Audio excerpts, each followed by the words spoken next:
வணக்கம்மா. இன்னைக்கு பாக்கியலட்சுமி சமையல் அறையிலேருந்து பப்பாளி காய் வச்சு ஒரு அல்வா ஒன்று செய்ய போகிறேன். அது எப்படி செய்யலாங்கிறத பார்த்துடலாமா?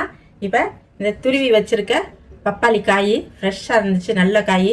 சரி, இப்படி செய்யலாமே, இது மாதிரி செஞ்சு சாப்பிடலாமே அப்படின்னு துருவி வச்சுருக்கேம்மா. அல்வா செய்கிறத பார்த்துடலாமா?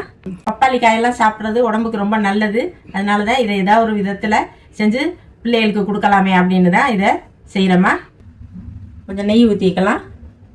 பாதாம் வறுபட்டுருச்சு, முந்திரி போட்டுடலாம். வறுபட்டுருச்சு, எடுத்துடலாம். ஒரு கப்பு துருவனை காய் சேர்த்துக்கலாம்.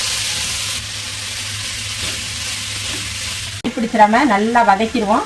நெய்யிலே பாதி வெந்துடும். அதுக்கப்புறம் காய்ச்சின பால் விட்டு வேக வச்சிடலாமா. நல்லா வதங்கிருச்சுமா. இங்கே பாருங்கள், கலரே மாறிடுச்சு.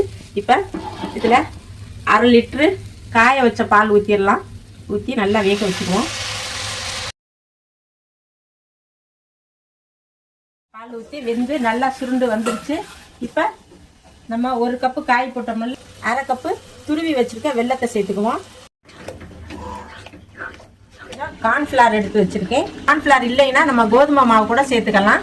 இதை கொஞ்சம் தண்ணி விட்டு கரைச்சி அதில் ஊற்றி கிண்டிட்டோம்னா அல்வா ரெடி ஆயிரும். கொஞ்சம் தண்ணி விட்டு கரைச்சிக்கலாம். கரைச்சாச்சு, வீட்டு கிண்டிடுறோமா.